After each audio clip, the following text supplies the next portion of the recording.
पूर्णमदः पूर्णमिदं पूर्णात् पूर्णमुदच्यते पूर्णस्य पूर्णमादाय पूर्णमेवावशिष्यते। ओम शांति शांति शांति। ओम गुरुभ्यो नमः। सभी को अहम ब्रह्मास्मि। आज पवित्र सत्संग को सभी को स्वागत। आज आम बहुत गभीर चर्चा को चर्चा हाँपे जाऊे। बहुत गभीर तत्व ज्ञान। दयाकोरी एकाग्र चित्तरे ध्यान दे ए सब कथार गभीरता को परखिया चेष्टा करेंगे। जमती आम भगवान बुद्धदेव कथा चर्चा ही ठीक से परिका आज जड़े महान संतों विषय आम चर्चा हवा। जमती बुद्धदेव कथा वैराग्य कथा आम शुणुले बुद्धों जगार निजक रखिक जमी परखुले। आज चर्चार जहाँ भी चर्चार कह से चर्चार केन्द्रबिंदु निजक करेंगे। जो भी आत्मा कह जो भी ब्रह्म कह जो चैतन्य सत्ता कह जो कॉन्शियसनेस कह से जगार से स्तर रे निजे निजक रखिक चिन्हवाई चेष्टा करेंगे। द्वितीय जागृत स्वप्न सुसुप्ति अवस्था आम समस्ते अनुभव करें। ता माध्यम भी ए तत्व ज्ञान को ए तत्व चर्चा को बुझापी चेष्टा करेंगे। आम मन रे बहुत सारा अंधविश्वास थाए। अजाणत आत्मज्ञान अभाव आम जेहेतु निजक देह भाव रे परखी था, जेहेतु आम निजक शरीर स्तर रे कोठी ज्ञानी मूर्ख कोठी बलवान कोठी बलहीन ए प्रकार मानि था। तो आज चर्चा को जब आप मन ध्यान दे बुझे गोटे गभीर कथा को परखी पारे। आत्म साक्षात्कार करने अधिक धनर आवश्यक नहीं, शारीरिक बलर आवश्यक नहीं, केवल मुमुक्षत्वर आवश्यक अच्छी, ब्रह्म जिज्ञासार आवश्यक अच्छी, निष्ठार आवश्यक अच्छी। भौतिक कौन से शारीरिक बल पद धन संपत्ति ए सब कथार किसी आवश्यक नहीं। तो आज चर्चा होची महर्षि अष्टावक्र राजा जनक मध्य जो ब्रह्मानुभूतिर जो ब्रह्म ज्ञान चर्चा होता से विषय आज हम चर्चा करने जाऊे। महर्षि अष्टावक्र राजा जनक मध्य जो ब्रह्म ज्ञान चर्चा होता से गभीर चर्चा को आम बुझापी जाऊे। महर्षि अष्टावक्र जनक को जहाँ भी बुझाऊँच निजको महाराज जनक माने स्थान रे रखिक ए गभीर चर्चा को बुझापी चेष्टा करेंगे। सर्वप्रथमे महर्षि अष्टावक्र पिता होती आचार्य काहोड। आचार्य काहोड तांको मां को ना होची मां सुजाता। आचार्य काहोड मां सुजाता पुत्र हेले अष्टावक्र महर्षि। अष्टावक्र महर्षि जिते मातृगर्भर थे तांको पिता आचार्य काहोड बहुत गरीब ब्राह्मण थे। तांको पाखरे एते धन नथिबो, भारी दुखरे अभाव थे। तो राजा जनक राजसभा जड़े विद्वान थे, वेदांती पंडित थे, जहाँ को ना होची आचार्य बंदी। आचार्य बंदी आचार्य बंदी बहुत सर्वश्रेष्ठ ज्ञानी थे। बेले बेले जेतले जेपर्यंत सत्य को आपण अनुभव करना, आत्मा तत्व को निजे चिन्ह ना, केवल ज्ञान थिले मध्य से ज्ञान माध्यम रे अहंकार जागृत होता है। बुझिपारसंती? जदि जेपर्यंत आत्मा को चिन्हला परे आत्मा साक्षात्कार हैला परे समदृष्टि आसी जाई थाए। से आउ केबे पार्थक्य करे न थांती। से कथा को बुझी पार थांती, चिन्ह पार थांती मु सर्वव्यापक, मु समस्तक भितर विद्यमान अच्छी, मुही जने गरीब, मुही जने धनी, मुही जने श्रेष्ठ ज्ञानी, मुही मूर्ख। आत्मज्ञान को माने आत्मज्ञान माध्यम जो आत्मा साक्षात्कार कर दे था।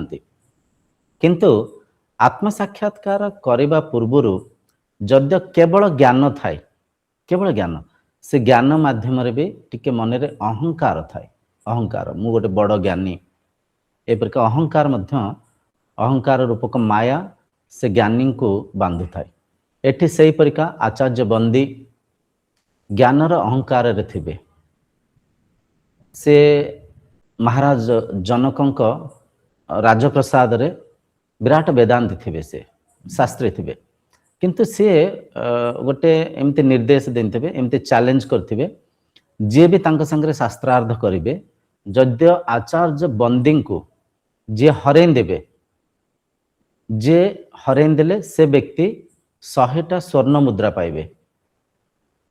आ यद्य आचार्य बंदी संगे शास्त्रार्थ करी जे हारी गले तांको जल समाधि दिया जिवो। जल समाधि, जल समाधि माने जल रे बुड़ेंकरी से व्यक्ति को देहांत कर देबे।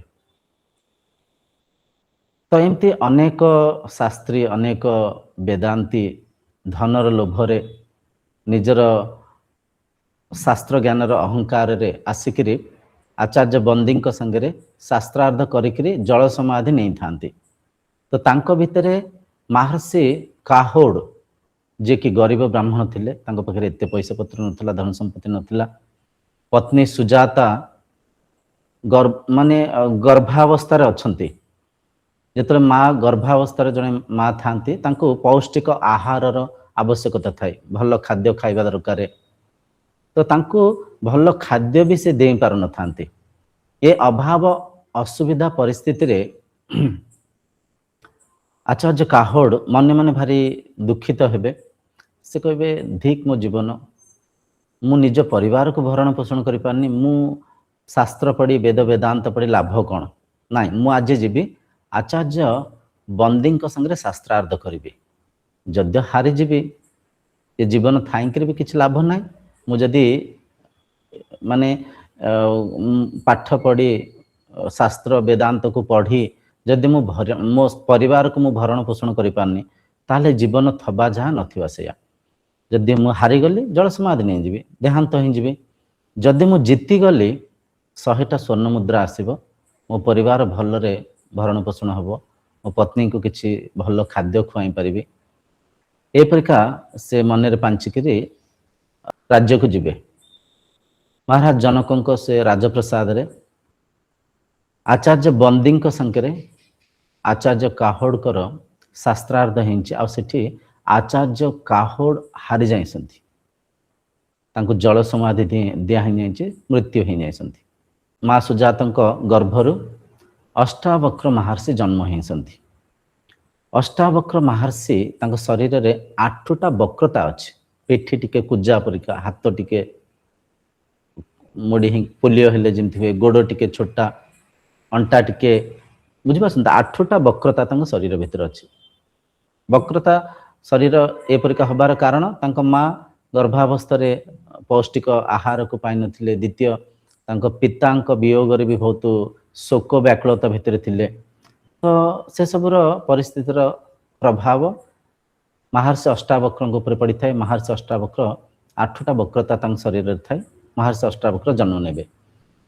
महर्षि अष्टावक्र पाखरे तांको माँ सुजाता तांको पितांकर ए जो जल समाधि नबार ए विधि को कही नथिबे।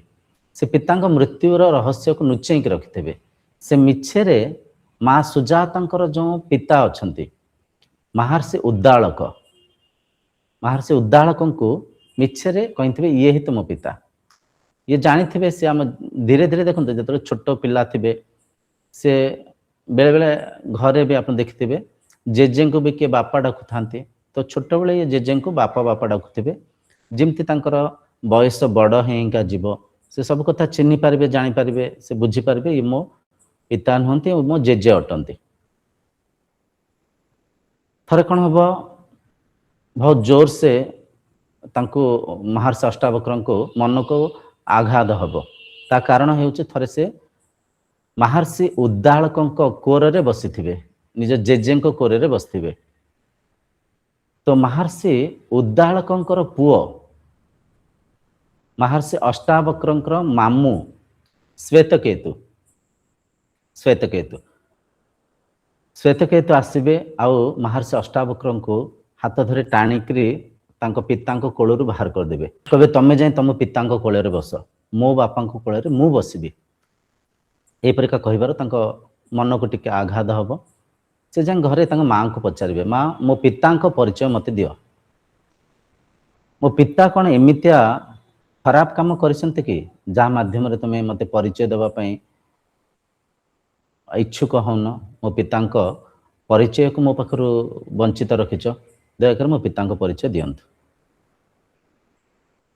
ସେଠି ଏମିତି ଏକଦମ ନିଷ୍ଠାବାନ ହେଇକିରି ଅଟଳ ରହିକିରି ଯେତେବେଳେ ମାଆଙ୍କୁ କଠୋର ଭାବରେ ପଚାରିଛନ୍ତି, ମା ସୁଜାତା ତାଙ୍କ ପିତାଙ୍କ କଥା କହିଛନ୍ତି ତୁମ ପିତା ଆଚାର୍ଯ୍ୟ କାହୋଡ଼ ଥିଲେ।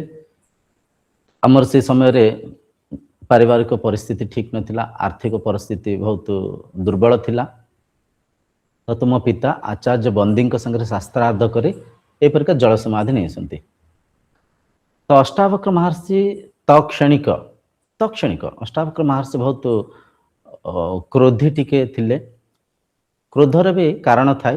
ଅଷ୍ଟାବକ୍ର ମହର୍ଷି ଯେହେତୁ ବ୍ରହ୍ମଜ୍ଞାନୀ, ଆତ୍ମଜ୍ଞାନୀ, ଉଚ୍ଚ କୋଟିର ଜ୍ଞାନ ଅର୍ଜନ କରିଥାନ୍ତି, ବ୍ରହ୍ମାନୁଭୂତି ବି କରିଥାନ୍ତି। ଆଉ କ୍ରୋଧକୁ ଧାରଣ କରିବାର ତାଙ୍କର କିଛି କାରଣ ଥାଏ। ଆଉ କ୍ରୋଧ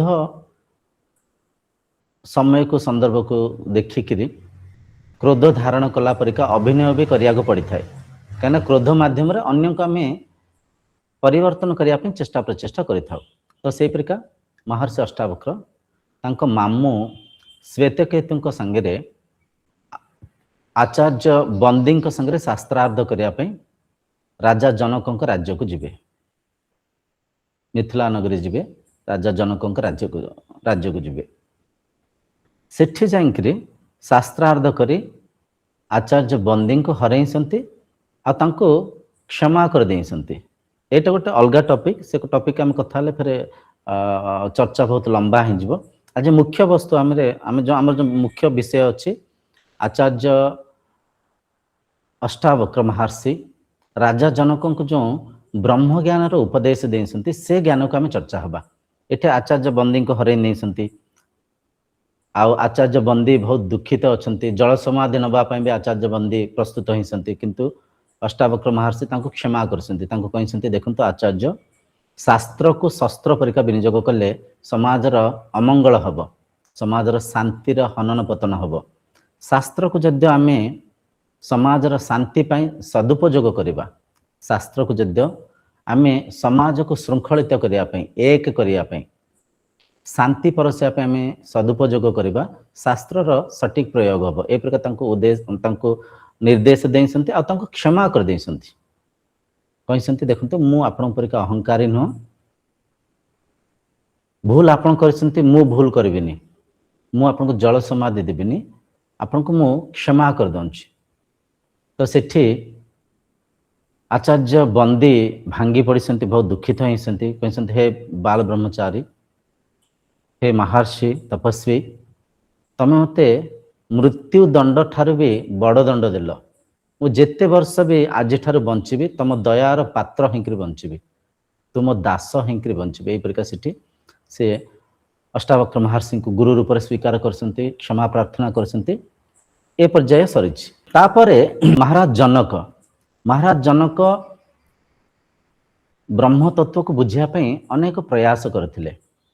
ମହାରାଜ ଜନକ ତାଙ୍କ ରାଜ୍ୟରେ ଅନେକ ଶାସ୍ତ୍ରାର୍ଥ କରାଇଥିଲେ। ଅନେକ ବିଭିନ୍ନ ସମୟରେ ଅନେକ ଋଷି ମହର୍ଷିଙ୍କୁ ଡାକିକିରି ତାଙ୍କ ସଭାରେ ବିଭିନ୍ନ ବ୍ରହ୍ମଜ୍ଞାନ, ବେଦ ବେଦାନ୍ତର ଚର୍ଚ୍ଚା କରାନ୍ତି। ତାଙ୍କ ମନରେ ବି କୋଉଠି ନା କୋଉଠି ବ୍ରହ୍ମ ଜିଜ୍ଞାସା ଥାଏ, ବ୍ରହ୍ମାନୁଭୂତି କରିବାର ଇଚ୍ଛା ଥାଏ। କିନ୍ତୁ ସେ ସଠିକ ଗୁରୁକୁ ପାଇନଥାନ୍ତି। ଦ୍ୱିତୀୟ, ତାଙ୍କ ମନରେ ଯେଉଁ ମୁମୁକ୍ଷତ୍ୱ ଅଛି ପ୍ରବଳିତ ହେଇନଥାଏ, ଅଧା ଅଧୁରା ଇଚ୍ଛା ତାଙ୍କ ଭିତରେ ଥାଏ, କିନ୍ତୁ ତାଙ୍କ ମନରେ ବ୍ରହ୍ମ ଜିଜ୍ଞାସା ଥାଏ। ଦିନେ କ'ଣ ହବ, ମହାରାଜ ଜନକ ତାଙ୍କ ସନ୍ଧ୍ୟା ରାତ୍ରି ଭୋଜନକୁ ଗ୍ରହଣ କରି ତାଙ୍କ ଶୟନ କକ୍ଷକୁ ଯିବେ, ଯାଇ ଶୋଇ ପଡ଼ିବେ। କିଛି ସମୟ ପରେ ଜଣେ ସୈନିକ ଦୌଡ଼ି ଦୌଡ଼ିକି ଆସିକିରି ତାଙ୍କ କବାଟକୁ ବାଡ଼େଇବେ କି ମହାରାଜ ଉଠନ୍ତୁ ଉଠନ୍ତୁ ମହାରାଜ ଉଠନ୍ତୁ, ମହାରାଜ ଅନର୍ଥ ହେଇଗଲା ଉଠନ୍ତୁ, ଜଲ୍ଦି ଉଠନ୍ତୁ, କବାଟ ବାଡ଼େଇବେ ଜୋର ଜୋରସେ। ମହାରାଜ ଜନକ ଧଡ଼ପଡ଼ ହିଁ ଉଠିଯିବେ, କବାଟ ଖୋଲିକିରି କହିବେ କ'ଣ ହେଲା କ'ଣ ହେଲା? ତ ସେ ସୈନ୍ୟ କହିବେ ମହାରାଜ ଆମ ରାଜ୍ୟରେ ଅନ୍ୟ ଦେଶର ଜଣେ ଶତ୍ରୁ ରାଜା ଆକ୍ରମଣ କରୁଛନ୍ତି, ଶୀଘ୍ର ପ୍ରସ୍ତୁତ ହୁଅନ୍ତୁ, ଯୁଦ୍ଧ କରିବା ପାଇଁ ଆପଣଙ୍କୁ ଯିବାକୁ ପଡ଼ିବ। ମହାରାଜ ଜନକ ଧଡ଼ପଡ଼ ହେଇକିରି କବଚ କୁଣ୍ଡଳକୁ ପିନ୍ଧିକିରି ଅସ୍ତ୍ରଶସ୍ତ୍ରକୁ ଧରି ଘୋଡ଼ା ଉପରେ ପ୍ରସ୍ତୁତ ହେବେ। ଆଉ ସେ ଶତ୍ରୁ ପକ୍ଷର ରାଜା ପାଖକୁ ଯାଇ ପହଞ୍ଚିକିରି ସେଠି ଘମାଘୋଟ ଯୁଦ୍ଧ ହେବ, ଘମାଘୋଟ ଯୁଦ୍ଧ ହେବ। ସେ ଯୁଦ୍ଧରେ ମହାରାଜ ଜନକ ହାରି ଯାଇଛନ୍ତି, ମହାରାଜ ଜନକ ହାରି ଯାଇଛନ୍ତି। ଶତ୍ରୁ ପକ୍ଷର ରାଜା ମହାରାଜ ଜନକଙ୍କୁ କହିଛନ୍ତି, ମହାରାଜ ଜନକ ଆପଣ ଜଣେ ସାଧୁ ପରିକା ରାଜା, ସନ୍ଥ ପରିକା ବ୍ୟକ୍ତି, ଆପଣଙ୍କୁ ମୁଁ ମୃତ୍ୟୁ ଦଣ୍ଡ ଦେଇକିରି ମୁଁ ପାପ ଅର୍ଜନ କରିବା ପାଇଁ ଚାହୁଁନି, ମୁଁ ଆପଣଙ୍କୁ ଛାଡ଼ି ଦେଉଛି। କିନ୍ତୁ ଯେହେତୁ ଆପଣ ହାରି ଯାଇଛନ୍ତି, ଆପଣ ଯାହା ବି ପିନ୍ଧିଥିବା ସ୍ୱର୍ଣ୍ଣ ଅଳଙ୍କାର ଆଭୂଷଣ ସବୁ କିଛି ତ୍ୟାଗ କରି ଗୋଟେ ସାମାନ୍ୟ ବସ୍ତ୍ରକୁ ଧାରଣ କରି ଏ ରାଜ୍ୟକୁ ପରିତ୍ୟାଗ କରି ଅନ୍ୟ ରାଜ୍ୟରେ ଯାଇକି ଆପଣ ରହିପାରିବେ। ଏ ରାଜ୍ୟରେ ଆପଣ ଭିକ୍ଷାଟନ ବି କରିପାରିବେନି, ମାନେ ଭିକ୍ଷା ବି ମାଗିକିରି ଜୀବନଯାପନ କରିପାରିବେନି। ଏ ରାଜ୍ୟକୁ ତ୍ୟାଗ କରି ଅନ୍ୟ ରାଜ୍ୟକୁ ଯାଇକି ଆପଣ ଜୀବନଯାପନ କରିପାରିବେ। ଠିକ୍ ସେହିପରିକା ରାଜା ଜନକ ତାଙ୍କର ଯେଉଁ ଆଭୂଷଣ ଅଳଙ୍କାର ସବୁ କିଛି ଖୋଲିକିରି ଥୋଇ ନେଇଛନ୍ତି, ସାମାନ୍ୟ ଗୋଟେ ଧୋତି ପିନ୍ଧିକିରି ସେ ରାଜ୍ୟକୁ ପରିତ୍ୟାଗ କରି ଅନ୍ୟ ରାଜ୍ୟକୁ ଯାଇ ସେଠି ବୁଲୁଛନ୍ତି। ଘମାଘୋଟ ଯୁଦ୍ଧ ହେଇଛି, ଅନେକ ସମୟ ଯୁଦ୍ଧ ହେଇଥିବାରୁ ତାଙ୍କୁ ଭୀଷଣ ଭୋକ କରିଛି। ଭୋକର ସେ କ୍ଷୁଧାର ସେ ଯେଉଁ କଷ୍ଟକୁ ସେ ଅନୁଭବ କରୁଛନ୍ତି, ସେ ପୀଡ଼ାକୁ ଅନୁଭବ କରୁଛନ୍ତି। ଯୁଦ୍ଧରେ ତାଙ୍କ ଶରୀରରେ ଖଣ୍ଡାର ଧାର ବାଜିଛି, ଖଣ୍ଡାରେ କାଟି ହେଇଯାଇଛି, ହାତ କାଟି ହେଇଯାଇଛି, ବେକ ପାଖରେ ଟିକେ କାଟି ହେଇଯାଇଛି। ସେ ଖଡ୍ଗର ଯେଉଁ ଆଘାତର ପୀଡ଼ାକୁ ସେ ଅନୁଭବ କରୁଛନ୍ତି। ଯେଉଁ ଖଣ୍ଡା ଧାରରେ ଯେଉଁ ଦେହ କଟି ହେଇଯାଇଛି, ଦେହ ପୋଡ଼ୁଛି, କଷ୍ଟ ହେଉଛି, ଆଡ଼େ ଖାଇ ନାହାନ୍ତି ବହୁତ ଦିନ ହେଲେ, ଭୋକ କରୁଛି, ଭୀଷଣ ଭୋକ କରୁଛି। ସେ ଯାଇକିରି ଖାଦ୍ୟର ବ୍ୟାକୁଳତାରେ ଗୋଟେ ମନ୍ଦିର ପାଖରେ ପ୍ରସାଦ ବଣ୍ଟନ ହେଉଛି, ଖେଚେଡ଼ି ବଣ୍ଟନ ହେଉଛି। ଗୋଟେ ପତ୍ର ନେଇକରି ସେଠି ଦେଖେଇଛନ୍ତି, ସେଠି ଟିକେ ସେ ଖେଚେଡ଼ି ଦେଇଛନ୍ତି। ଏ ଖେଚେଡ଼ି ଖାଇବା ପାଇଁ ଯାଉଥିବା ଅବସ୍ଥାରେ ଜୋରସେ ଗୋଟେ ପବନ ଆସିଛି, ସେ ପବନରେ ଖେଚେଡ଼ି ଉଡ଼ିକିରି ତଳେ ପଡ଼ିଯାଇଛି।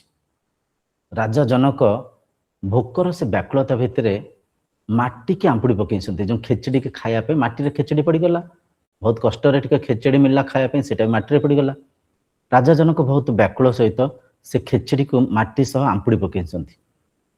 ଇଏ ଦୁଃଖକର କଷ୍ଟକର ସମୟରେ ତାଙ୍କ ମନ ବହୁତ ଚଞ୍ଚଳ ଅସ୍ଥିର ହେଇକିରି ତାଙ୍କ ନିଦ ଭାଙ୍ଗି ଯାଇଛି, ନିଦ ଭାଙ୍ଗି ଯାଇଛି। ଇଏ ସବୁ ତାଙ୍କ ସ୍ୱପ୍ନରେ ଘଟିଥିଲା।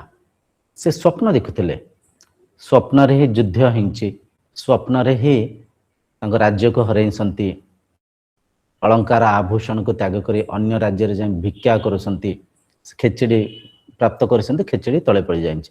ଏସବୁ ସ୍ୱପ୍ନରେ ହେଉଥିଲା। ରାଜା ଜନକ ଏକଦମ ଉଠିକିରି ବସି ପଡ଼ିଛନ୍ତି। ଆଗ ଚାରିପଟେ ଦେଖିଛନ୍ତି, ସେ ପଲଙ୍କ ଅଛି, ତାଙ୍କ ରାଜପ୍ରସାଦ ଅଛି,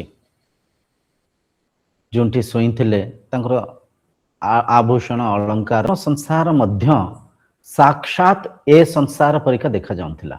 ଏ ଯେଉଁ ଜାଗୃତ ସଂସାରକୁ ମୁଁ ଦେଖୁଛି, ଏଠି ଯେମିତି ମୋର ପଲଙ୍କ ଉପରେ ଶୋଇଛି, ବଢ଼ିଆ ବେଡସିଟ୍ ଗୋଟେ ଅଛି, ଏଠି ଯାହା ବି ମୁଁ ଦେଖୁଛି ମୋର ଅଳଙ୍କାର ଆଭୂଷଣ ଘରେ ସବୁ ସଜା ହେଇଛି, ମୋର ଯାହା ବି ଏଠି ପ୍ରସ୍ତୁତ ଅଛି, ଏ ଯେଉଁ ଜାଗୃତ ସଂସାରକୁ ମୁଁ ଯେମିତି ଦେଖୁଛି, ମୁଁ ସେ ସ୍ୱପ୍ନ ସଂସାରକୁ ମଧ୍ୟ ଯଥା ଦେଖିଥିଲି, ଏଇ ପରିକା ହିଁ ଦେଖିଥିଲି। ସ୍ୱପ୍ନ ସଂସାରରେ ମୁଁ ଥିଲି, ହାତୀ ଥିଲା, ଘୋଡ଼ା ଥିଲା, ମୋ ସୈନ୍ୟ ସାମନ୍ତ ଥିଲେ, ମୁଁ ଯୁଦ୍ଧ କରୁଥିଲି। ସ୍ୱପ୍ନ ସଂସାରରେ ଖଣ୍ଡାର ଆଘାତ ବି ମୁଁ ଖାଇଥିଲି। ଖଣ୍ଡା ଆଘାତରେ ଯେଉଁ ପୀଡ଼ା ଥିଲା, ସେ ପୀଡ଼ାକୁ, ସେ କଷ୍ଟକୁ ବି ମୁଁ ଅନୁଭବ କରିଥିଲି। ସ୍ୱପ୍ନ ସଂସାରରେ ମୋ ରାଜ୍ୟକୁ ହାରି ଯାଇକରି ମୋ ମନରେ ଯେଉଁ ଦୁଃଖ ଥିଲା, ଯେଉଁ ବ୍ୟାକୁଳତା ଥିଲା, ଯେଉଁ ଭୟ ଥିଲା, ତାକୁ ମଧ୍ୟ ସାକ୍ଷାତ ମୁଁ ଅନୁଭବ କରିଥିଲି। ସ୍ୱପ୍ନ ସଂସାରରେ ମଧ୍ୟ ମୋତେ ଭୋକ କରୁଥିଲା। ଭୋକର ସେ ପୀଡ଼ାକୁ, ସେ ବ୍ୟାକୁଳତାକୁ ମୁଁ ସାକ୍ଷାତ ଅନୁଭବ କରିଥିଲି।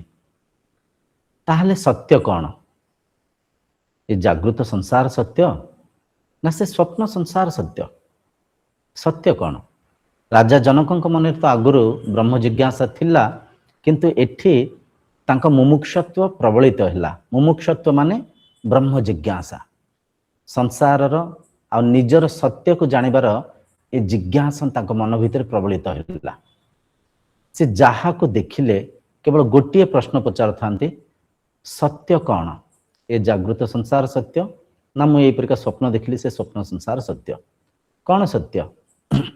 ଯିଏ ରାଜସଭାରେ ମନ୍ତ୍ରୀ, ପୁରୋହିତ, ରାଣୀ ମାଙ୍କୁ ସମସ୍ତଙ୍କୁ କେବଳ ଗୋଟିଏ ପ୍ରଶ୍ନ ପଚାରୁଥାନ୍ତି, ସତ୍ୟ ଯଦି ସତ୍ୟ କ'ଣ ସତ୍ୟ?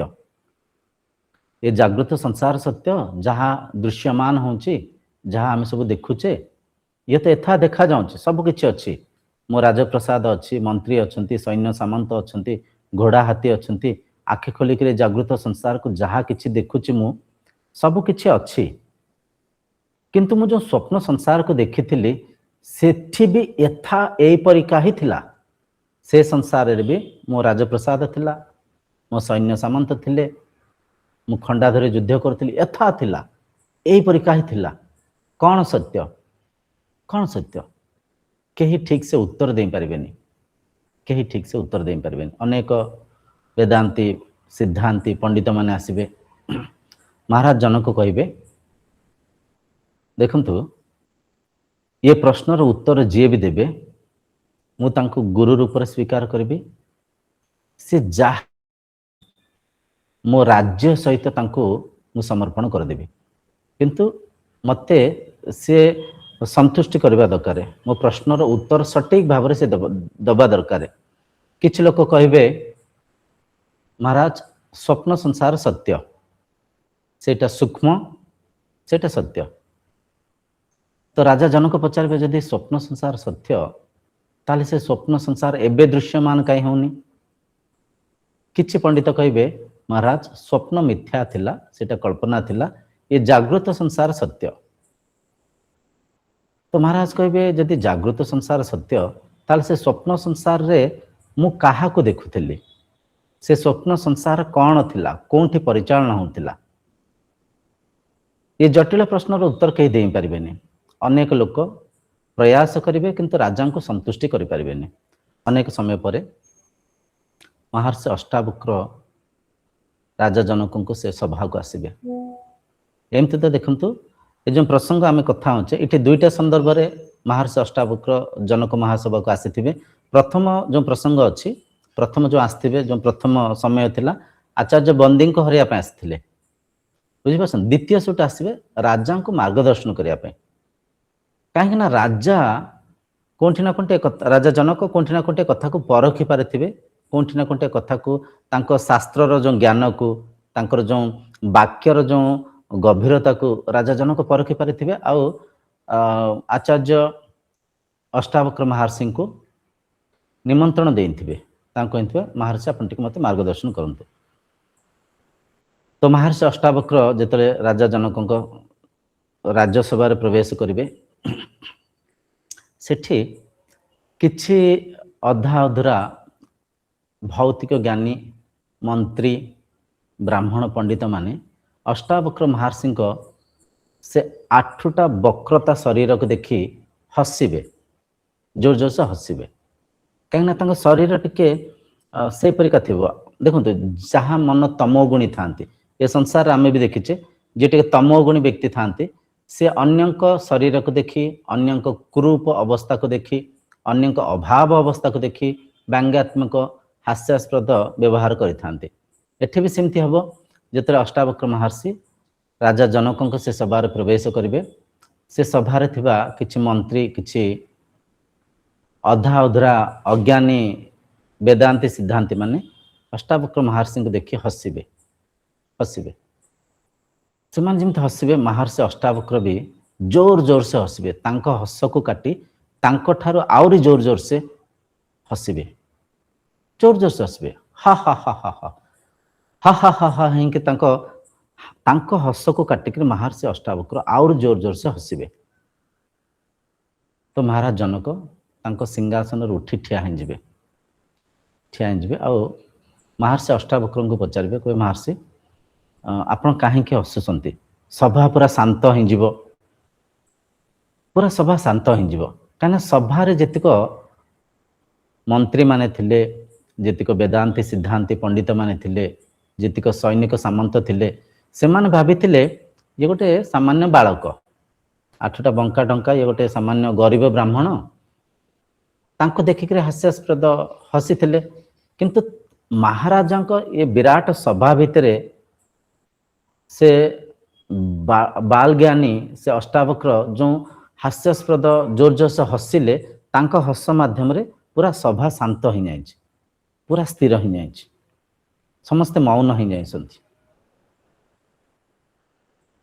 ମହାରାଜ ଜନକ ଠିଆ ହେଇକରି ମହର୍ଷି ଅଷ୍ଟାବକ୍ରଙ୍କୁ ପଚାରିଛନ୍ତି, ହେ ବ୍ରାହ୍ମଣ ପୁତ୍ର, ଆପଣ କାହିଁକି ହସିଲେ? ହେ ଋଷିପୁତ୍ର, ଆପଣ କାହିଁକି ହସିଲେ? ଆପଣ ହସିବାର କାରଣ କ'ଣ? ମହର୍ଷି ଅଷ୍ଟାବକ୍ର ବହୁତ ସୁନ୍ଦର ଭାବରେ ସେଠି ବୁଝେଇଛନ୍ତି। କହିଛନ୍ତି, ମହାରାଜ ଜନକ, ମୁଁ ଭାବିଥିଲି ଆପଣଙ୍କ ରାଜ୍ୟରେ ଅନେକ ପଣ୍ଡିତ ଅଛନ୍ତି, ବେଦାନ୍ତୀ ସିଦ୍ଧାନ୍ତୀ ଅଛନ୍ତି, ଅନେକ ଜ୍ଞାନୀ ଅଛନ୍ତି, କିନ୍ତୁ ଏଠି ତ ମୁଁ ଦେଖୁଛି ଏମାନେ ଅଜ୍ଞାନୀ ମୂର୍ଖ, ତାଙ୍କୁ ଚମାର ରୂପରେ ସମ୍ବୋଧନ କରିଛନ୍ତି। ଏଠି ତ ମୁଁ ଦେଖୁଛି ସମସ୍ତେ ବହୁତ ଅଜ୍ଞାନୀ ଅଛନ୍ତି, ନିର୍ବୁଦ୍ଧିଆ ଲୋକ ଅଛନ୍ତି, ମୂର୍ଖ ଅଛନ୍ତି। ଏମାନେ କାହାକୁ ଦେଖି ହସୁଛନ୍ତି? ଏ ଚମଡ଼ାକୁ, ଏ ଶରୀରକୁ, ଏ ମାଂସପେଶୀରେ ଗଢ଼ା ହେଇଥିବା, ଏ ଯେଉଁ ହାଡ଼ ମାଂସରେ ଗଢ଼ା ହେଇଥିବା ଏ ଶରୀରକୁ ଦେଖି ହସୁଛନ୍ତି, ନା ଏ ଶରୀରର ଯେ ନିର୍ମାତା, ଏ ଶରୀରର ଯେ କର୍ତ୍ତା, ଏ ଶରୀରକୁ ନିର୍ମାଣ କରିଥିବା ଏ ଶରୀରର ସ୍ରଷ୍ଟା ଉପରେ ହସୁଛନ୍ତି? କାହା ଉପରେ ହସୁଛନ୍ତି ତାଙ୍କୁ ପଚାରନ୍ତୁ। କାହା ଉପରେ ହସୁଛନ୍ତି? ସ୍ରଷ୍ଟାଙ୍କ ଉପରେ, ଯିଏ ଶରୀରକୁ ନିର୍ମାଣ କରିଛନ୍ତି। ସମସ୍ତେ ଶାନ୍ତ ହେଇଯିବେ, ସମସ୍ତଙ୍କ ମନ ଲଜ୍ଜାରେ ସମସ୍ତଙ୍କ ମୁଣ୍ଡ ତଳକୁ ହେଇଯିବ। କାହିଁକିନା ସତ କଥା, ସୃଷ୍ଟିକର୍ତ୍ତା ସମସ୍ତଙ୍କୁ ଗଢ଼ିଛନ୍ତି। ଯଦି ଆମେ ସୃଷ୍ଟିକୁ ଦେଖି ହସୁଛେ, ସୃଷ୍ଟିକୁ ଦେଖି ଘୃଣା କରୁଛେ, ସେଠି ଆମେ ଅଜାଣତରେ ସେଇ ସୃଷ୍ଟିକର୍ତ୍ତାର ଅପମାନ କରୁନେ କି? ସେଇ ସ୍ରଷ୍ଟାଙ୍କୁ ବିରୋଧ କରୁନେ କି? ସେଇ ସ୍ରଷ୍ଟାଙ୍କୁ ଅପମାନିତ କରୁନେ କି? ତ ସମସ୍ତେ ଶାନ୍ତ ହେଇଯିବେ, କାହା ପାଟିରୁ କିଛି ଉତ୍ତର ବାହାରିବନି। ମହାରାଜ ଜନକ କ୍ଷମା ପ୍ରାର୍ଥନା କରିବେ, କହିବେ, ହେ ମହର୍ଷି, ହେ ଋଷିପୁତ୍ର, ମୋ ରାଜ୍ୟସଭାରେ ଏ ଯେଉଁ ଆପଣଙ୍କ ଅପମାନ ହେଲା, ତା ପାଇଁ ମୁଁ କ୍ଷମା ପ୍ରାର୍ଥନା କରୁଛି। ଦୟାକରି ମୁଁ ଏ ଯେଉଁ ପଣ୍ଡିତମାନଙ୍କୁ, ମୁଁ ଏ ଯେଉଁ ମନ୍ତ୍ରୀ, ମୋର ଯେଉଁ ସାମନ୍ତ ରାଜା ଅଛନ୍ତି, ତାଙ୍କୁ ଦୟାକରି କ୍ଷମା କରନ୍ତୁ। ମୁଁ ବହୁତ ଦୁଃଖିତ। ଆଉ ମୁଁ ଆପଣଙ୍କ ଜ୍ଞାନର ଗରିମାକୁ ମୁଁ ଥରେ ପରଖିଛି, ଆଉ ମୁଁ ବହୁତ ଆନନ୍ଦରେ ଅଛି। ମୁଁ ଆପଣଙ୍କ ପରିକା ଶ୍ରେଷ୍ଠ ଜ୍ଞାନୀଙ୍କୁ ଗୁରୁ ରୂପରେ ପ୍ରାପ୍ତ କରୁଛି। ହେ ମହାତ୍ମା, ହେ ଆଚାର୍ଯ୍ୟ, ହେ ଋଷି ଶ୍ରେଷ୍ଠ, ଦୟାକରି ମୋତେ ସତ୍ୟ କ'ଣ ବୁଝାନ୍ତୁ। ମୁଁ ଏହିପରିକା ସ୍ୱପ୍ନ ଦେଖିଥିଲି। ମୁଁ ଏବେ ଏ ଭୌତିକ ସଂସାରକୁ ଦେଖୁଛି। ସ୍ୱପ୍ନ ସଂସାର, ଏ ଜାଗୃତ ସଂସାରର ପାର୍ଥକ୍ୟକୁ, ଏ ସଂସାର ନିଜ ଶରୀରର ସତ୍ୟକୁ ମୋତେ ଦୟାକରି ବୁଝାନ୍ତୁ। ମହର୍ଷି ଅଷ୍ଟାବକ୍ର କହିବେ, ମହାରାଜ, ଆଜି ନୁହଁ କାଲି, ଆସନ୍ତା କାଲି ତୁମେ ମୋ ଶିଷ୍ୟତ୍ୱକୁ ଗ୍ରହଣ କରିବ, ଦୀକ୍ଷା ନେବ ମୋ ଠାରୁ, ତାପରେ ମୁଁ ତୁମକୁ ବ୍ରହ୍ମ ବିଦ୍ୟାକୁ ଶିଖେଇବି। ଗୁରୁ ପରମ୍ପରାରେ ସବୁ ଥାଏ। ଗୁରୁ ପରମ୍ପରାରେ ସାଧାରଣ ବିଦ୍ୟାକୁ ତ ସମସ୍ତେ କହିଦିଅନ୍ତି, କିନ୍ତୁ ବ୍ରହ୍ମ ବିଦ୍ୟାକୁ କହିବା ପାଇଁ ହେଲେ, ବ୍ରହ୍ମ ବିଦ୍ୟାକୁ ବୁଝିବା ପାଇଁ ହେଲେ ଜଣେ ଶିଷ୍ୟ ଭିତରେ ସେତିକି ନିଷ୍ଠାକୁ ଗୁରୁ ପରଖିଥାନ୍ତି। ଜଣେ ଶିଷ୍ୟ ଭିତରେ ସେତିକି ମୁମୁକ୍ଷତ୍ୱ ଅଛି ତ ଏ କଥାକୁ ପରଖିଥାନ୍ତି।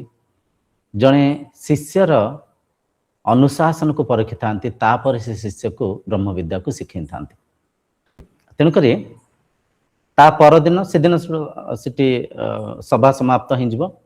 ତା ପରଦିନ ସକାଳେ ମହାରାଜ ଜନକ ତାଙ୍କ ରାଜ ଗଦିରୁ ତଳକୁ ଆସିବେ। ତାଙ୍କ ଯେଉଁ ରାଜ ସିଂହାସନରେ ମହର୍ଷି ଅଷ୍ଟାବକ୍ରଙ୍କୁ ବସାଇବେ। ଗୁରୁ ରୂପରେ ସେଠି ସିଂହାସନରେ ମହର୍ଷି ଅଷ୍ଟାବକ୍ର ବସିବେ। ତାଙ୍କ ପାଦ ପାଖରେ ଫୁଲ ରଖି ଦୀପ ଜଳାଇ ପାଦକୁ ମୁଣ୍ଡିଆ ମାରି ତାଙ୍କ ପାଖରୁ ଶିଷ୍ୟତ୍ୱକୁ ଗ୍ରହଣ କରିବେ। ତାଙ୍କ ପାଦ ପାଖରେ ବସି ବ୍ରହ୍ମବିଦ୍ୟାକୁ ଶିଖିବେ। ଶ୍ରଦ୍ଧା ସହିତ ପଚାରିବେ, ହେ ଗୁରୁଦେବ, ହେ ମହର୍ଷି, ଦୟାକରି ମୋର ଯେଉଁ ମନରେ ଯେଉଁ ଶଙ୍କା, ଏ ଯେଉଁ ପ୍ରଶ୍ନ ଉଠିଛି, ଏ ପ୍ରଶ୍ନର ସମାଧାନ କରନ୍ତୁ। ମୁଁ ଏହିପରିକା ସ୍ୱପ୍ନ ଦେଖିଥିଲି, ସ୍ୱପ୍ନରେ ଯୁଦ୍ଧ ହେଇଛି, ସ୍ୱପ୍ନ ସଂସାରକୁ ମୁଁ ସାକ୍ଷାତ ଦେଖିଛି, ଅନୁଭବ କରିଛି।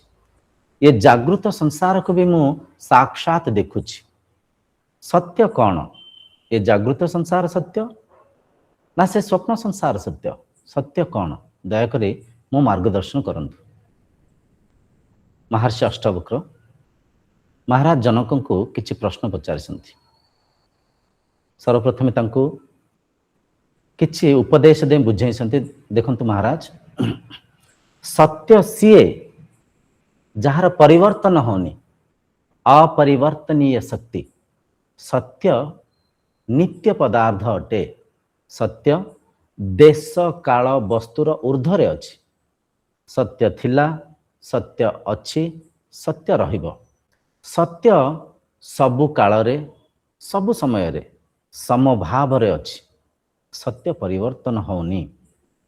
ସତ୍ୟ ଛଡ଼ା ଯାହା ବି ପରିବର୍ତ୍ତନ ହେଉଛି, ଯାହାର ବି ଆକାର ଆକୃତି ଅଛି, ଯାହାକୁ ବି ଆମେ ଇନ୍ଦ୍ରିୟ ମନ ମାଧ୍ୟମରେ ଅନୁଭବ କରିପାରୁଛେ, ଉପଭୋଗ କରିପାରୁଛେ, ଦୃଶ୍ୟ ରୂପରେ ଦେଖିପାରୁଛେ, ସେ ସବୁ ମିଥ୍ୟା। ସେ ସବୁ ମିଥ୍ୟା। ମିଥ୍ୟାର ଅସ୍ତିତ୍ୱ ନାହିଁ, ମିଥ୍ୟାର ସ୍ଥାୟିତ୍ୱ ନାହିଁ। ମିଥ୍ୟା ଅନିତ୍ୟ ଅଟେ, ମିଥ୍ୟା ଅନାତ୍ମା ଅଟେ। ତେଣୁକରି ହେ ମହାରାଜ, ମନର ଏକାଗ୍ରତାକୁ ଜାଗୃତ କରି ବିବେକ ହିଁ ପରଖନ୍ତୁ, କ'ଣ ପରିବର୍ତ୍ତନ ହେଉଛି, କ'ଣ ପରିବର୍ତ୍ତନ ହେଉନି, କାହା ମାଧ୍ୟମରେ ପରିବର୍ତ୍ତନ ହେଉଛି। ସଂସାର, ଶରୀର, ଇନ୍ଦ୍ରିୟ, ମନ ଏସବୁ ପରିବର୍ତ୍ତନ ହେବା ସତ୍ତ୍ୱେ ତୁମ ଭିତରେ ଗୋଟେ ଏମିତିଆ ଶକ୍ତି ଅଛି, ଏମିତିଆ ତତ୍ତ୍ୱ ଅଛି ଯାହାର ପରିବର୍ତ୍ତନ ହେଉନି। ସେ ସତ୍ୟକୁ, ସେ ବ୍ରହ୍ମ ତତ୍ତ୍ୱକୁ ଯଦି ତୁମେ ଚିହ୍ନିଗଲ, ତମ ପ୍ରଶ୍ନର ଉତ୍ତର ତୁମକୁ ମିଳିଯିବ। ସର୍ବପ୍ରଥମେ ଏସବୁ କଥାକୁ ଉପଦେଶ ଦେଇ ତାପରେ ମହର୍ଷି ଅଷ୍ଟବକ୍ର ମହାରାଜ ଜନକଙ୍କୁ ପଚାରିଛନ୍ତି, ମହାରାଜ ମୋତେ ଉତ୍ତର ଦିଅନ୍ତୁ, ସ୍ୱପ୍ନରେ କ'ଣ ଦେଖିଲେ? ମହାରାଜ ଜନକ କହିଲେ, ସ୍ୱପ୍ନରେ ସବୁ ଦେଖିଲି। ସ୍ୱପ୍ନରେ ଯୁଦ୍ଧ ହେଉଛି, ସ୍ୱପ୍ନରେ ହାତୀ ଘୋଡ଼ା ଶସ୍ତ୍ର ଶସ୍ତ୍ର, ମୁଁ ନିଜକୁ ବି ଦେଖିଛି। ମୁଁ ନିଜର ଅଳଙ୍କାର ଆଭୂଷଣକୁ ମୁଁ ସେଠି ତାଙ୍କୁ ଶତ୍ରୁ ରାଜାଙ୍କୁ ଦେଇଦେଲି, ଶତ୍ରୁ ରାଜାଙ୍କୁ ଦେଖିଛି। ସେଠି ମହର୍ଷି ଅଷ୍ଟାବକ୍ର ପଚାରିଛନ୍ତି, ସ୍ୱପ୍ନ ସଂସାରରେ ସବୁ କିଛି ଦେଖିଛନ୍ତି, ନିଜକୁ ବି ଦେଖିଛନ୍ତି? କହିଲେ ଆଜ୍ଞା ଦେଖିଛନ୍ତି। ସେଠି ପଚାରିଛନ୍ତି, ସ୍ୱପ୍ନ ସଂସାରରେ ଏ ଜାଗୃତ ସଂସାର ଅଛି କି? ମହର୍ଷି ଯେଉଁ ପ୍ରଶ୍ନ ପଚାରିଲେ, ମହାରାଜ ଜନକ କହିଛନ୍ତି, ନା ନା ନା ନା ଗୁରୁଦେବ, ସ୍ୱପ୍ନ ସଂସାରରେ ଜାଗୃତ ସଂସାର ନାହିଁ, ଜାଗୃତ ସଂସାର ନାହିଁ। ତ ସେଠି ପଚାରିଛନ୍ତି, ସ୍ୱପ୍ନ ସଂସାର ଆପଣ ଅଛନ୍ତି ତ? ନିଶ୍ଚୟ ନିଶ୍ଚୟ ଗୁରୁଦେବ, ମୁଁ ତ ଅଛି, ସ୍ୱପ୍ନ ସଂସାରରେ ମୁଁ ଅଛି, ତେଣୁକରି ସ୍ୱପ୍ନ ସଂସାରକୁ ଅନୁଭବ କରିଛି। ତ ସେଠି ମହର୍ଷି ଅଷ୍ଟାବକ୍ର ପଚାରିଛନ୍ତି, ସ୍ୱପ୍ନ ସଂସାରରେ ଆପଣ କେଉଁଠି ଅଛନ୍ତି? ମହାରାଜ ଜନକ କହିଛନ୍ତି, ମୁଁ ଯୁଦ୍ଧରେ ଅଛି, ମୁଁ ଘୋଡ଼ା ଉପରେ ବସି ଯୁଦ୍ଧ କରୁଛି, ରାଜାଙ୍କ ସାଙ୍ଗରେ, ଶତ୍ରୁ ରାଜା ସାଙ୍ଗରେ ସଂଘର୍ଷ କରିଛି। ତାପରେ ମୁଁ ସାମାନ୍ୟ ବ୍ୟକ୍ତି ପରିକା ସାଧାରଣ ବସ୍ତ୍ରକୁ ଧାରଣ କରି ଯୋଗୀ ରୂପରେ ଭିକ୍ଷାଟନ କରୁଛି, ମୁଁ ଏମିତି ଅଛି। ମହର୍ଷି ଅଷ୍ଟାବକ୍ର ହସିଛନ୍ତି। ତାପରେ ଆଉ ଗୋଟେ ପ୍ରଶ୍ନ ପଚାରିଛନ୍ତି, ଆଚ୍ଛା ରାଜନ, ମୋତେ ଉତ୍ତର ଦିଅନ୍ତୁ, ଏ ଜାଗୃତ ସଂସାରକୁ ଦେଖୁଛନ୍ତି? ମହାରାଜ କହିଲେ, ଆଜ୍ଞା ଗୁରୁଦେବ, ଜାଗ୍ରତ ସଂସାରକୁ ମୁଁ ଦେଖୁଛି। କହିଲେ ଆଚ୍ଛା, ଜାଗ୍ରତ ସଂସାରରେ କ'ଣ ଦେଖୁଛନ୍ତି? କହିଲେ ଗୁରୁଦେବ ସବୁ କିଛି ଦେଖୁଛି। ମୁଁ ଦେଖୁଛି ଆପଣ ମୋ ଆଗରେ ବସିଛନ୍ତି, ମୋ ସାମନ୍ତ ରାଜା ବସିଛନ୍ତି, ମନ୍ତ୍ରୀ ଅଛନ୍ତି, ମୋ ରାଜପ୍ରସାଦରେ ଅନେକ ବେଦାନ୍ତୀ ସିଦ୍ଧାନ୍ତୀ ଅଛନ୍ତି। ମୁଁ ଦେଖୁଛି ମୋ ରାଜପ୍ରସାଦକୁ ଦେଖୁଛି, ମୋ ବସ୍ତ୍ରକୁ ଦେଖୁଛି, ମୁଁ ଆପଣଙ୍କୁ ଦେଖୁଛି, ସିଂହାସନକୁ ଦେଖୁଛି, ସବୁ କିଛି ଦେଖୁଛି ଗୁରୁଦେବ, ସବୁ କିଛି ଦେଖୁଛି। ମହର୍ଷି ଅଷ୍ଟାବକ୍ର ପଚାରିଛନ୍ତି, ଏ ଜାଗ୍ରତ ସଂସାରରେ ସେ ସ୍ୱପ୍ନ ସଂସାର ଅଛି କି? ମହର୍ଷି ଅଷ୍ଟାବକ୍ର କହିଛନ୍ତି, ନା ନା ଗୁରୁଦେବ, ସ୍ୱପ୍ନ ସଂସାର ତ ଏଠି ନାହିଁ, ସ୍ୱପ୍ନ ସଂସାର ଏଠି ନାହିଁ। ମହର୍ଷି ଅଷ୍ଟାବକ୍ର ପଚାରିଛନ୍ତି, ଆପଣ ଅଛନ୍ତି ତ? କହିଲେ ଆଜ୍ଞା ମୁଁ ଅଛି। କୋଉଠି ଅଛନ୍ତି? ଏଇଠି ଅଛି, ଏଇଠି ବସିଛି, ଆପଣଙ୍କ ଆଗରେ ବସିଛି, ମୁଁ ଏଇଠି ଅଛି ଗୁରୁଦେବ, ଏଇଟା ତ ସାମାନ୍ୟ କଥା, ମୁଁ ଆପଣଙ୍କ ଆଗରେ ବସିଛି। ସେଠି ଆଉ ଟିକେ ଗଭୀର ପ୍ରଶ୍ନକୁ ମହର୍ଷି ଅଷ୍ଟାବକ୍ର ପଚାରିଛନ୍ତି, ଆଚ୍ଛା ରାଜା ଜନକ, ମୋତେ ଉତ୍ତର ଦିଅନ୍ତୁ, ସ୍ୱପ୍ନ ସଂସାରରେ ଆପଣ ନିଜକୁ ବି ଦେଖିଥିଲେ? ଆଜ୍ଞା ଦେଖିଥିଲି। କେମିତି ଦେଖିଥିଲେ? ନା ମୁଁ ରାଜା ରୂପରେ ଯୁଦ୍ଧ କରୁଛି, ସାଧାରଣ ବ୍ୟକ୍ତି ରୂପରେ ଭିକ୍ଷା କରୁଛି, ଏହିପରିକା ଦେଖିଥିଲି। ସେଇଠି ପଚାରିଛନ୍ତି, କିଏ ଦେଖିଥିଲେ? ସ୍ୱପ୍ନକୁ କିଏ ଦେଖିଥିଲେ? ମୁଁ ଦେଖିଥିଲି। ମୁଁ ଦେଖିଥିଲି ମାନେ ସ୍ୱପ୍ନ ଦୃଶ୍ୟ, ସ୍ୱପ୍ନ ଦୃଶ୍ୟ। ସେ ଦୃଶ୍ୟର ସାକ୍ଷୀ କିଏ? ସେ ଦୃଶ୍ୟର ଦ୍ରଷ୍ଟା କିଏ?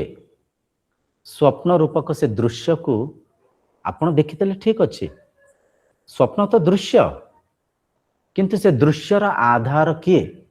ସେ ଦୃଶ୍ୟକୁ କିଏ ଦେଖୁଛନ୍ତି? ସ୍ୱପ୍ନରେ ଆପଣ ଅଛନ୍ତି, ସ୍ୱପ୍ନରେ, ସ୍ୱପ୍ନ ବାହାରେ ବି ଆପଣ ଅଛନ୍ତି କି ନାହିଁ ପଚାରିଲେ। ପଚାରିଲେ ସ୍ୱପ୍ନ ବାହାରେ ବି ଆପଣ ଅଛନ୍ତି ନା ନାହାନ୍ତି? ମହାରାଜ ଜନକ ଟିକେ ସେଠି ବୁଝି ନ ବୁଝିପାରିଲା ପରିକା ଉତ୍ତର ଦେଇଛନ୍ତି, କାହିଁକିନା ଏସବୁ ବହୁତ ଜଟିଳ କଥା। ଆମେ କହୁଛେ ସ୍ୱପ୍ନ ଦେଖିଲି, କିଏ ଦେଖିଲା? ମୁଁ ଦେଖିଲି। ଯଦି ମୁଁ ସ୍ୱପ୍ନକୁ ଦେଖିଲି, ସ୍ୱପ୍ନ ନିଶ୍ଚୟ ଏକ ଦୃଶ୍ୟ,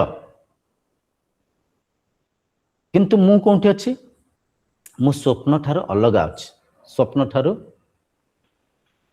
ଭିନ୍ନ ଅଛି। ଯେମିତିକି ଆମେ ଏବେ ମୁଁ ଏଠି ବସିଛି, ସେଠି ଗୋଟେ କ୍ୟାମେରା ଲାଗିଛି, ମୁଁ କ୍ୟାମେରାକୁ ଦେଖୁଛି, ମୁଁ ଦେଖୁଛି ମାନେ ଆଖି ଦେଖୁଛି, ଆଖି କ୍ୟାମେରା ଠାରୁ ଭିନ୍ନ ଅଛି, ଅଲଗା ଅଛି। କ୍ୟାମେରା ଏକ ବସ୍ତୁ, କ୍ୟାମେରା ଏକ ଦୃଶ୍ୟ, ଆଖି ଦ୍ରଷ୍ଟା, ଆଖି ମାଧ୍ୟମ, ଆଖି ମାଧ୍ୟମରେ, ଆଖି ଦ୍ୱାରା ମୁଁ କ୍ୟାମେରାକୁ ଦେଖୁଛି। ଯେମିତି କ୍ୟାମେରାଟା ଆଖିଠାରୁ ଅଲଗା ଅଛି, ଠିକ ସେଇପରିକା ସେ ସ୍ୱପ୍ନ ସଂସାରକୁ ଦେଖୁଥିବା ଶକ୍ତି ଠାରୁ, ଦ୍ରଷ୍ଟା ଠାରୁ ଅଲଗା ନାହିଁ କି? ଏ କଥାକୁ ପରଖନ୍ତୁ। ଏ କଥାକୁ ବାରମ୍ବାର ମହର୍ଷି ଅଷ୍ଟାବକ୍ର ମହାରାଜ ଜନକଙ୍କୁ ପଚାରିଛନ୍ତି। ସେ ସ୍ୱପ୍ନକୁ ଆପଣ ଦେଖିଛନ୍ତି, କିନ୍ତୁ ଆପଣ କୋଉଠି ଅଛନ୍ତି? ମହାରାଜ ଜନକ ବହୁତ ଗଭୀର ଭାବରେ ଏ କଥାକୁ ପରଖୁଛନ୍ତି, ନିଃଶବ୍ଦ ହେଇକିରି ବସିଛନ୍ତି, ଦେହ ଝାଳରେ ବୁଡ଼ିଗଲାଣି। ଏ ଚମତ୍କାର କଥାକୁ ଧରି ପାରୁନାହାନ୍ତି, ବୁଝି ପାରୁନାହାନ୍ତି, କିନ୍ତୁ ତାଙ୍କ ମନ ସ୍ୱୀକାର କରୁଛି, ନାଇଁ ଠିକ ଅଛି, ସ୍ୱପ୍ନକୁ ମୁଁ ଯଦି ଦେଖୁଥିଲି, ମୁଁ ସ୍ୱପ୍ନ ଠାରୁ ଭିନ୍ନ ଥିଲି, ମୁଁ ସ୍ୱପ୍ନ ଠାରୁ ଅଲଗା ଥିଲି, ସ୍ୱପ୍ନ ଦୃଶ୍ୟ, ମୁଁ ଦ୍ରଷ୍ଟା, ମୁଁ ସ୍ୱପ୍ନର ଆଧାର। ତାପରେ ମହର୍ଷି ଅଷ୍ଟାବକ୍ର ପଚାରିବେ, ମହାରାଜ ଜନକ, ଏ ଯେଉଁ ରାଜ୍ୟକୁ ଦେଖୁଛ ଏବେ ଜାଗ୍ରତ ଅବସ୍ଥାରେ, କୋଉଠି ଦେଖୁଛ, ଭିତରେ ନା ବାହାରେ? ମହାରାଜ କିଛି ସମୟ ଭାବିକିରି କହିବେ, ଆଜ୍ଞା ଭିତରେ ଦେଖୁଛି। କେମିତି ଦେଖୁଛ? ଏ ଦେଖିବାର ଶୈଳୀକୁ ପରଖ। ପ୍ରଥମେ ଏ ଯେଉଁ ରାଜସିଂହାସନ, ଯେଉଁ ମହର୍ଷି ଅଷ୍ଟାବକ୍ର ବସିଥିବେ, ସେ ରାଜସିଂହାସନକୁ ଦେଖେଇବେ। ଏ ଯେଉଁ ରାଜସିଂହାସନ ଏକ ଦୃଶ୍ୟ, ମୁଁ ମଧ୍ୟ ଏକ ଦୃଶ୍ୟ। ଏ ରାଜସିଂହାସନ ରୂପକ ଦୃଶ୍ୟକୁ ଆଖିର ଲେନ୍ସ ମାଧ୍ୟମରେ ଏ ଦୃଶ୍ୟ, ଏ ଚିତ୍ର ଆଖିର ରେଟିନା ଉପରେ ପ୍ରତିବିମ୍ବିତ ହଉଛି। ରେଟିନା ଆଖିର ପରଦା ଅଛି, ପରଦାକୁ ଆମେ ଅଂଗ୍ରେଜୀରେ ରେଟିନା କହୁଛେ, ଆଖି ପରଦା ବି ଆମେ କହିପାରିବା। ସେ ପରଦା ଉପରେ ଆଖିର ଲେନ୍ସ ଅଛି। ଆମେ ଶୁଣିଥାଉ मोतियाबिंद हेले आखि लेंस टिके खराब हेले सर्जरी करके आजिकल लेंस को चेंज कर दौरान हॉस्पिटल रे तेणुक लेंस माध्यम ये छवि ये दृश्य आखिर रेटिना उपरे प्रतिबिंबित होछि रेटिना रु किछि स्नायु मस्तिष्क संगे जोड़ी होकर अछि सिर से स्नायु मझिरे न्यूरो एक्टिविटीज चली इलेक्ट्रॉनिक एक्टिविटीज चली न्यूरो सिग्नल्स पठा जाउछि बुझिपारछन आखिरे जो चित्र प्रतिबिंबित है से चित्र मस्तिष्क को न्यूरो इलेक्ट्रॉनिक माध्यम न्यूरो सिग्नल माध्यम मस्तिष्क को पहुँचला मस्तिष्क भितर स्मृति जागृत है स्मृति जागृत है से स्मृति माध्यम महाराज जनक महर्षि अष्टावक्र को किंबा से राजसिंहासन को देखि पारछंती परखि पारछंती कोठी देखुछंती मस्तिष्क रे देखुछंती मस्तिष्क रे केमती देखुछंती स्मृति भाव रे मस्तिष्क रे केमती देखुछंती विचार भाव रे मस्तिष्क रे विचार चलीछि मस्तिष्क रे स्मृति चलीछि से स्मृति को किए देखुछंती से स्मृतिर साक्षी किए जेमती स्वप्न संसार रे स्वप्न मध्य विचार ही मनर विचार स्वप्न आउ किछि न विचार मन रे चलीछि मन वृत्ति करुछि मन मनन चिंतन करुछि मन रे चलथिबा से स्वप्न रूपक विचार को स्वप्नर साक्षी भाव रे स्वप्नर द्रष्टा भाव रे स्वप्नर आधार रूप रे स्वप्न ठारू अलगा से चैतन्य सत्ता से आत्मतत्व जेमती देखुथांती ठीक एठी भी सही परिका ठीक एठी ये जागृत अवस्था भी ये भौतिक संसार को मन रे मन माध्यम रे मनन चिंतन करुथिबा मनर वृत्ति को मनर ऊर्ध्वरे थाइकरी से चैतन्य सत्ता से आत्म ब्रह्म से परम ब्रह्म से परमात्मा रूपक से आत्मा ही देखुसंती ए कथा को बहुत गभीर भाव में बारंबार बुझेबारु प्रथमे राजा महाराज जनक बुझी पारि नाहांती अनेक प्रश्न पचारिसंती अनेक प्रश्न पचारिसंती अनेक प्रश्न पचारि ए कथा पचारिसंती मु जदि स्वप्नर ऊर्ध्वरे अछि महर्षि अष्टावक्र बुझेइसंती देखंतु महाराज जनक जहा भी परिवर्तन होछि ताहा सत्य नुहे जहा परिवर्तन होनी ताहा सत्य स्वप्न संसार परिवर्तन ही जागृत संसार को जब आसी जाउसंती स्वप्न संसार मिथ्या जागृत संसार रु आउ थरे जेहेतु आपण शयन अवस्था को जाइकरी स्वप्न संसार को दृश्य रूप में देखि पारछंती अनुभव करि पारछंती ताहले जागृत संसार मध्य मिथ्या जागृत स्वप्न संसार को जो द्रष्टा जो मनर साक्षी जो चैतन्य ब्रह्म जो आपण आपण जो आपण देखुसंती से परिवर्तन होनांती से जागृत अवस्था भी सेमती थिले सेमती अछंती सेमती रहिबे स्वप्न अवस्था रे मध्य सेमती थिले सेमती अछंती सेमती रहिबे आपण सत्य ना ये जागृत संसार सत्य ना से स्वप्न संसार सत्य सत्य जदि सत्य आपण सत्य आपण को आधार रे मन मनन करुची मन चिंतन करुची मन जेतले बहिर्मुखी रहउची इंद्रिय बहिर्मुखी रहउसंती से समय रे आपण मनर चिंताधारा को निजे मानि नउसंती मनर विचारधारा को निजे मानि नउसंती मनर चिंता चिंतन भितर हजी मजी जाउसंती जो मुहूर्त रे शयन अवस्था रु मन जागृत अवस्था को आसुची मन बहिर्मुखी ही जाउची इंद्रिय बहिर्मुखी ही जाउसंती आखि माध्यम रे दृश्य आपण को बांधुची शब्द माध्यम रे कर्णेन्द्रिय आपण को बांधुची स्वाद माध्यम रे जिह्व स्पर्श माध्यम रे ये शरीर त्वचा घ्राणेन्द्रिय माध्यम रे इंद्रिय अनुभव माध्यम रे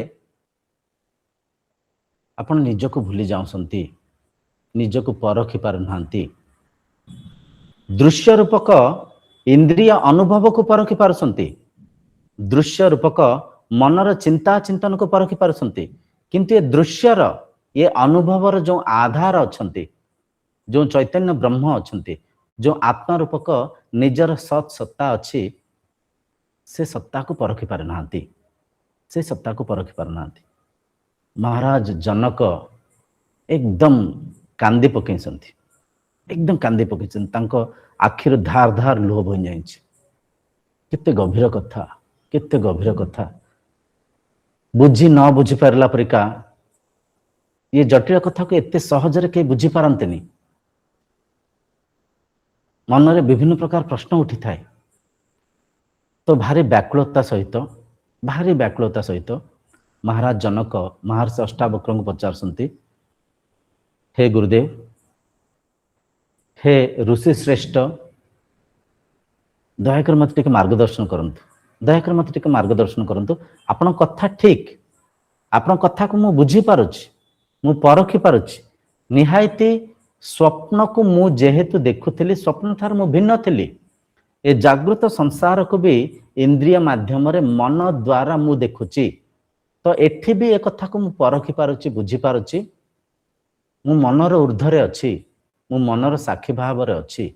मनर चिंताधारा को, मनर वृत्ति को, विचार को, मनर से जो मन रे चलुथिबा न्यूरो एक्टिविटीज को, मन रे चलथिबा से चिंता चिंतन को मु देखुछि। एटा ठीक अछि, मु परखि पारुछि, किंतु मु निज को काहे कि देखि पारुनी, मु निज को काहे कि चिन्हि पारुनी। भारी व्याकुलता सहित पचारसंती, भारी व्याकुलता सहित। सेठी महर्षि अष्टावक्र हसिसंती आ कहिसंती, हे राजा, निज को निज ठार अलग केमती देखिबो, एटा केमती संभव? द्रष्टा को दृश्य रूप रे, स्रष्टा को सृष्टि रूप रे देखिबा असंभव, देखिबा असंभव। निज को तुमे निज ठार अलग देखिया पे चेष्टा केमती करूच, एटा केमती संभव? तुमे निराकार निर्गुण अलेख अव्यक्त ब्रह्म, अव्यक्त आत्मा, तुमे एक शक्ति। तुम आधार रे जेहेतु मन मनन करुची, मनर वृत्ति जेहेतु एक दृश्य, से दृश्य को देखि पारुच।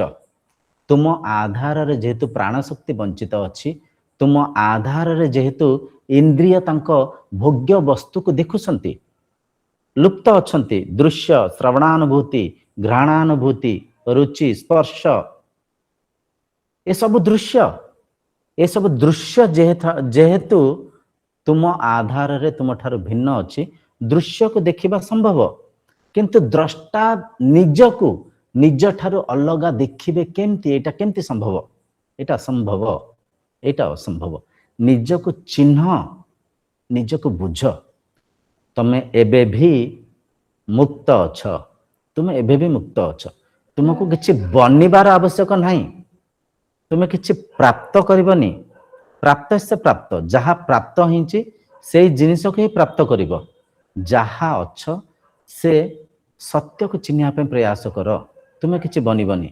हे महाराज, विवेक को जागृत कर, विवेक को जागृत कर। सेठी मनर तीनिटा अवस्था को आउरी गभीर भाव में व्याख्या कर बुझाइसंती। सेठी कहसंती, महाराज, ये जागृत अवस्था को इंद्रियों द्वारा मन माध्यम रे, मनर ऊर्ध्वरे थाइकरी मनर विचार को, मनर वृत्ति को, मनर प्रत्येक क्रिया को, मनर प्रत्येक वृत्ति को, अनुभव को मनर साक्षी भाव रे जागृत अवस्था रे देखुसंती। दृश्य को चक्षु माध्यम रे मन रे अनुभव करसंती। शब्द को जहाँ भी ए भाषा को सुनुसंती, से शब्द को कर्णेन्द्रिय माध्यम रे मन रे देखुसंती, अनुभव करसंती।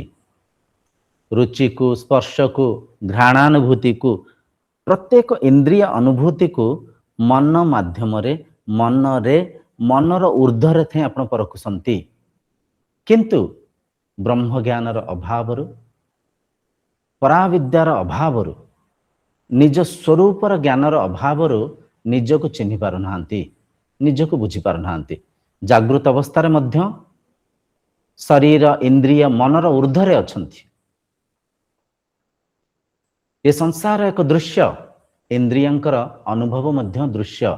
मनर चिंता चिंतन, मनर राग द्वेष, मनर क्रोध काम, मनर प्रत्येक विचार मध्य एक दृश्य, किंतु से दृश्य को किए देखुसंती महाराज परखंतु ए कथा को परखंतु मु रागिची मो क्रोध को मु देखि पारुछि कि जद्य हाँ मो क्रोध को मु जद्य मु देखि पारुछि ताहले क्रोध एक दृश्य मु क्रोध को देखुथिबा द्रष्टा मो क्रोध ठार भिन्न अछि महाराज आपण को मन रे थिबा दुख को अशांति को मन रे थिबा से ब्रह्म जिज्ञासा को आपण देखि पारसंती कि जद्य हाँ देखि पारसंती ये मन रे थिबा ब्रह्म जिज्ञासा मन रे थिबा व्याकुलता चंचलता ये मनर एक वृत्ति मनर एक दृश्य किंतु ताकू जे देखुसंती से मन ठारू अलग अछंती मन ठारू भिन्न अछंती हे महाराज ए कथा को परखंतु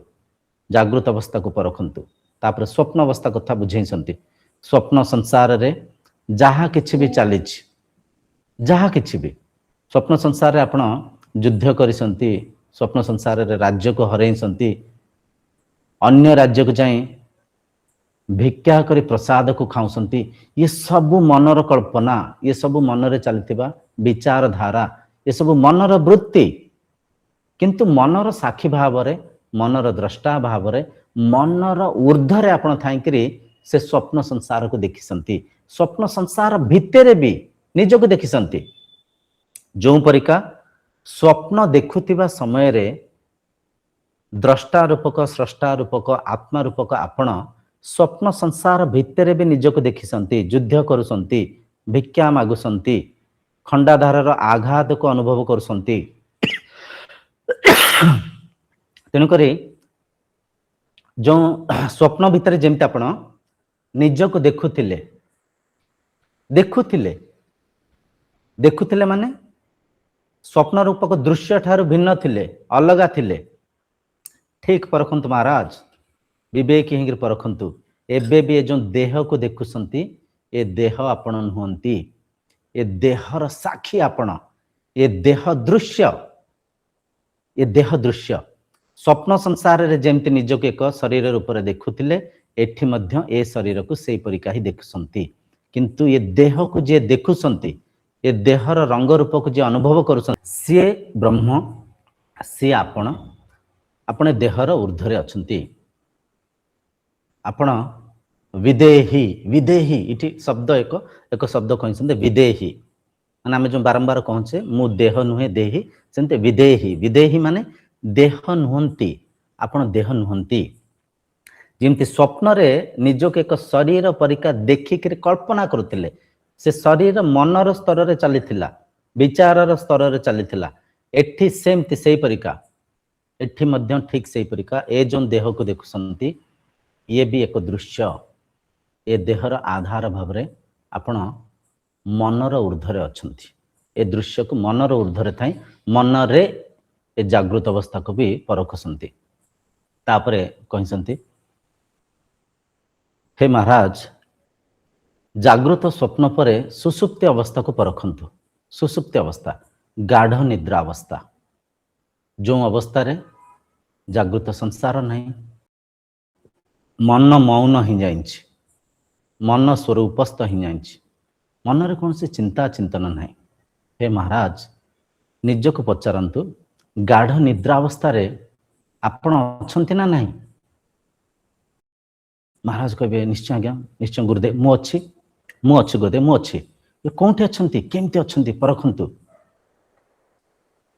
मनर ऊर्ध्वरे अछंती मनर शांतता को मनर शीतलता को मनर मौन अवस्था को आपण परखसंती सेइथिपाई केवल सेइथिपाई गाढ़ निद्रा अवस्था जो आप जागृत अवस्था को आसुथांती अन्य को व्याख्या करुथांती भारी शांति रे शोइली भारी आनंद रे मु से निद्रा अवस्था को उपभोग कली भारी आनंद रे से निद्रा अवस्था कटिला केतले राति पाइगला मु जानी पालिनी आनंद को अनुभव किए करसंती निद्रार से सुख को से आनंदमय कोशा को से स्थिर शांत मनर मौनता को किए अनुभव करसंती से दृश्य को कौन द्रष्टा देखिसंती धीरे धीरे महाराज जनक विवेक जागृत होइछि। महाराज जनक निजर सत्य को चिन्ह पारिसंति, तांको आत्म साक्षात्कार होइछि। मनर से प्रज्ञान स्थिति को से अनुभव करसंति। धार धार लुहरे तांको आखि पूरी जाइछि। जोर जोर से कांदुसंति, जोर जोर से कांदुसंति। तांको आत्म साक्षात्कार होइछि। निजर आत्म तत्व को सिठी महाराज जनक चिन्हिसंति। गुरु को साक्षात दंडवत प्रणाम करसंति। दंडवत साक्षात लम हेंकर पड़िकरी महर्षि अष्टावक्र को दंडवत प्रणाम करिकरी से धन्य होइसंति, से कृतार्थ होइसंति। तो ये देखंतु ये चर्चा आज्ञा सामान्य चर्चा नुह, गभीर रु गभीर चर्चा। निजर सत्य को चिन्ह करथिबा विराट प्रयास। इथरे कौन से जिनस मानिया को पड़ेनी। जागृत अवस्था को आम देखुचे, निश्चय देखुचे, केमती देखुचे, कौटी देखुचे, किए देखुसंती। जागृत अवस्था परिवर्तन होउछि, किंतु देखुतिबा मु परिवर्तन होउछि कि? मु तो परिवर्तन होनी, मु अच्छी। मनर स्तर रे मन परिवर्तन होउछि। मन जागृत अवस्था रे अच्छी, मन स्वप्न अवस्था को जाउछि, मन सुसुप्ति अवस्था को जाउछि। मनर अवस्था परिवर्तन होउछि, किंतु मु परिवर्तन होउछि कि? मु केमती परिवर्तन होउछि? जागृत अवस्था रे भी मु कहूनी कि मु देखुची, स्वप्न अवस्था रे भी मु कहूनी कि स्वप्न को मु देखुची, सुसुप्ति अवस्था को मध्य मु ही व्याख्या करी कहूनी कि मु शांति रे सोइली, मु आनंद रे सोइली। ताहले मु कोंठी परिवर्तन हेली? मु केमती परिवर्तन हेली? मो बिना ये संसार कोंठी अछि? संसार बिना मु अछि। संसार बिना मु केमती अछि? जेतरे शयन अवस्था रे सोई पड़ुछि, ये संसार अदृश्य ही जाउछि। संसार नाही, किंतु मु अछि, मु अछि। स्वप्न संसार बिना भी मु अछि, मु अछि।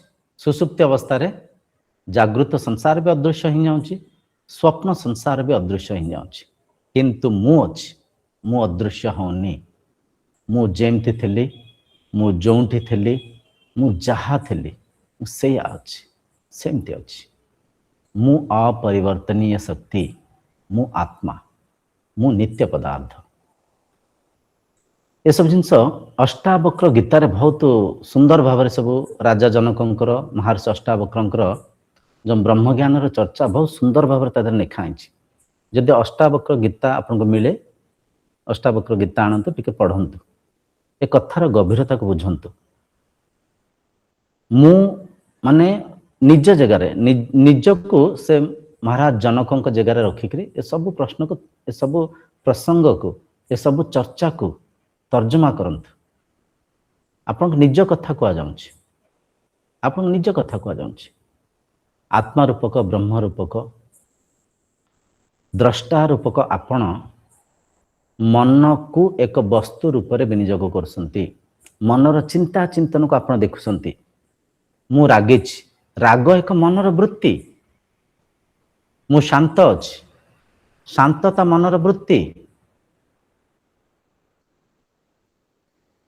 बुझी पारसंती? ये सब राग द्वेष मनर वृत्ति, मनर विचार।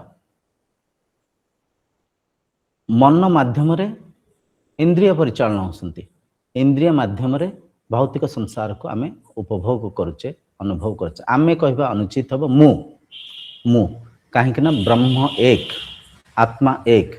से एक आत्मा ही प्रत्येक शरीर भितरे समान भाव रे विद्यमान अछंती। प्रत्येक शरीर एटा भी एक चिंताधारा। जेमति कि सागर रे अनेक लहड़ी थाए, अनेक लहड़ी दृश्यमान हेउथाए, किंतु प्रत्येक लहड़ी रो आधार हेउछि पानी। सेमति सही एक चैतन्य सत्ता प्रत्येक शरीर को धारण करी ए संसार रे माया लीला को रचिसंती। से चैतन्य ब्रह्म रूपक आपण नित्य पदार्थ रूप रे प्रत्येक समय रे, प्रत्येक स्थान रे, प्रत्येक इंद्रिय मनर अनुभवर आधार रूप रे विद्यमान अछंती। किंतु ज्ञानर अभाव निजको देह मान नहीं सन्ति। ମନର ସ୍ତରରେ ରାଗ ଦ୍ୱେଷ କରୁଛନ୍ତି। ରାଗ ଦ୍ୱେଷ କରୁଛନ୍ତି। ଦେଖନ୍ତୁ କେତେ ଗଭୀର କଥା ସବୁ ଆମ ଶାସ୍ତ୍ରରେ ଲିଖିତ ଅଛି।